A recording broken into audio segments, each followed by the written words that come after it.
and Bert. You're listening to Exploring the Word on AFR Talk. AFR Talk. AFR Talk.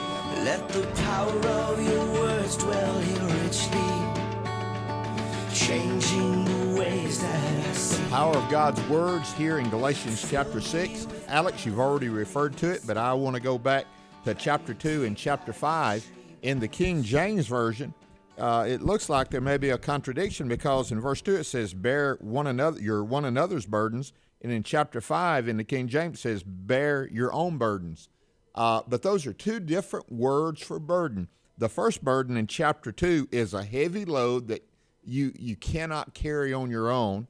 And in verse 5, it's the word, it means a soldier's pack. And in the New King James that I use, it changes the wording and says your own load. But it's more like your own pack, your backpack that you need to carry on your own. So I love it again. I love Paul because he always brings balance to the Christian life. He always does. And so that balance is not you saying, hey, I got to go out there and enable people to do wrong by bearing the burdens they need to bear themselves. But it also puts the responsibility on me. When I see a weaker brother and I see some things in his life that I need to help with, I need to go and help with that. Do you see the balance that you need to have? But notice this comes right after he who is spiritual. I really believe the only way that you're going to recognize and notice the difference and be able to help that, Alex, is to be full of grace. If you're full of judgment, you'll just treat everybody with a hard hand and go on your way and say, I'm all right. You take care of your own self. You catch you think I'm right in that interpretation? Absolutely. Because, the Bible says no one lives unto himself. We're not just autonomous, disconnected individuals. We're part of a family. We're part of a body. And I've got a thing that Josh McDowell gave me, and it's a wonderful Mayo Clinic study. It wasn't a Christian thing necessarily, but it said hardwired to connect, the case for authoritative communities. It was done by the Mayo Clinic. Josh McDowell gave me a copy of this a few years ago. And it basically says that as human beings, we are made to be part of a community. And in that medical case study thing, it says authoritative communities, meaning we are made for instruction, relationship, interaction. Sometimes we do the talking, sometimes we do the listening, but as any good relationship, there's trust, there's honesty, there's respect.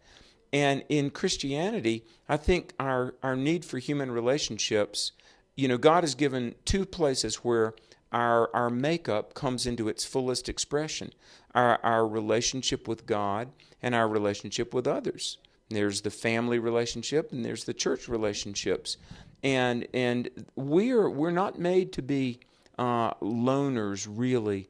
God made us to interact with others in trust, honesty, respect, and love. And sometimes we give and sometimes we receive instruction. And so the theme of humility, gentleness, meekness in all of this that echoes through this, that's the way that we interact with each other in love. We don't hit a fly with a sledgehammer, and we don't interact with each other harshly. We're to do it in love. We are. Now, I want to make this, I think this is an important connection. Paul, here in Galatians, uses the word burden or heavy burden in verse 2. I really believe that some of Jesus' writing or sayings had been penned by now, and was making circuit around, the church in those days. Listen to this one in Matthew chapter 23, verse 4, that Jesus said, listen to this, and he's talking to the scribes and the Pharisees. He says this, for they bind heavy burdens hard to bear and lay them on men's shoulders, but they themselves will not move them with one of their fingers. What a comparison this is. He's talking to the Judaizers because in verse 3, I think he's definitely referring to those people who had come to Galatia and says, okay, you're saved by grace, but you got to go back to the law to grow, because verse 3 says, for if anyone thinks himself to be something when he is nothing, he deceives himself. I think he's really taking these Judaizers on and saying, you're really nothing And he's standing on good ground with what Jesus had taught back in Matthew, isn't he? Well, he is. And, it's so hard. It is so hard to live by grace and to really accept that salvation is not something that we work for. And it's so easy. It's so easy to put burdens on others, but to give ourselves a pass, isn't it? It is. And the Pharisees were doing that. In other words, they'd condemn everybody else, but they themselves would justify what they were doing, manipulating the law. And the key word is manipulate. You do not manipulate the law. That's what they did. And so here he says, you're to bear one another's burdens. Now, verse 6, it jumps ahead and says, and this is a little different, but it still has the idea of this righteousness and living by faith and also of sharing. Verse 6 says, let him who is taught the word share in all good things, especially with him who teaches. Paul refers to this quite often about a man who is a worthy teacher of the Bible, of Scriptures, being, I would say, helped out financially by those who are blessed by that teaching. That's what he says. It's pretty practical here, isn't it? Well, it is. And, some translations will say, let him who is taught communicate to him. And the idea is to you're giving something. And let me just put this in, I guess, street level translation. It's talking about taking care of your preacher, isn't it? It is. And you and I have both been there. We've both been on church staffs, and we know what that is. And you should not, let me just put this, you should not go in, how much can we get by and just pay him and let him get by? And I'm not saying put him more than anything and anybody else, but it should be generous and should be loving. And I believe that with all my heart. God's a generous God, isn't he? Well, he is. And, we use the word koinonia, which means fellowship, and it does. And, a lot of churches will adopt the word koinonia. But it also has the implication of partnership. And in a lot of ways, a local church is like a marriage. And, I'm not going to belabor this point because I don't want to sound self-serving, but I really do think that, the churches need to take care of their ministers. That they really do, and give them a living wage. And I meet pastors that are bivocational, and I know sometimes you got to do that. But it is good when a pastor can really be full-time. It is good when they have adequate staff. By the way, let me just say on this point, all Christians are called to minister. Some Christians are called out to vocational ministry. Ephesians 4:11 and 12 says that God gave pastors, teachers, and evangelists for equipping the saints for the work of the ministry. And so as preachers, it might sound a little bit self-serving to, expound on Galatians 6 here, but it does say that we who are taught should communicate to the one who has taught us. But then it goes on. I want to ask you this, Bert. It says, do not be deceived. God is not mocked, for whatever a man sows, that will he reap. I can understand that verse coming right on the heels of verses admonishing us not to sin. Right. But it's an interesting order here, isn't it? I read that, and I looked at it. I'd really not done it as detailed as I did for this one, Alex. And is he talking about the idea of sowing and reaping? In other words, not only how you sow your wild seed, we've heard they sow their wild oats, but how you sow your financial seed here. If you sow it into the area of a lifestyle that is just lavished upon you rather than ministering to others, you're going to reap a selfish lifestyle. And really, when it comes to the end of your life, you're not going to have anybody there to. You've sowed, and now you're reaping what you sowed. Selfishness or in generosity, which one is it going to be? I found that same thought interesting as well, Alex.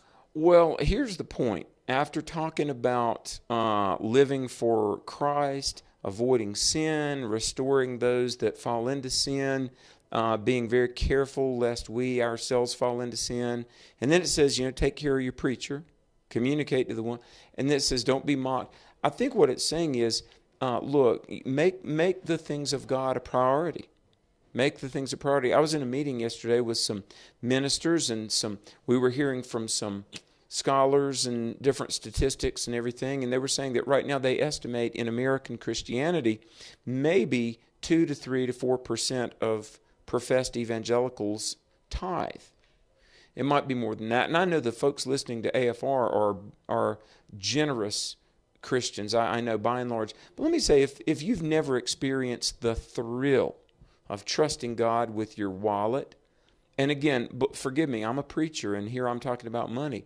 I can tell you, hey, Bert, you can't outgive God. You just can't. Amen. And Paul is saying here, make the things of the Lord a priority, even trusting God with your finances. Because I would rather have the 90% with God's favor than 100% without it, wouldn't you? Amen. Let's tie this in because we want to do it for the bottom of hour 9 and 10. After he says that, notice verse 10, and you've already referred to it, but I think it means more now after we have shared all that we've talked about, restoring a brother, about giving unto them and examining yourselves and helping one another. And let us not grow weary while doing good. Listen, that's exactly what you was talking about in giving, Alex. It comes to the point where the joy comes from is in serving. Jesus said, for the joy that was set before him, he endured the cross.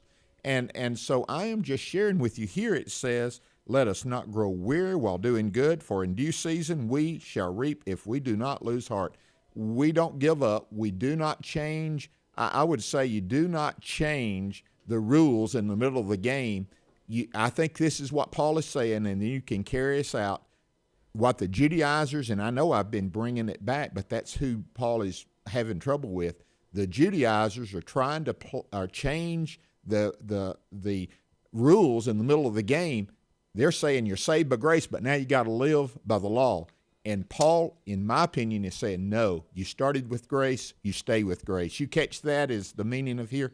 Absolutely, absolutely. And you remember that the Christian life is not a sprint, but it's a marathon. It's following the Lord one day at a time, making provision for spiritual renewal, turning back to the Lord, sometimes daily, sometimes hourly.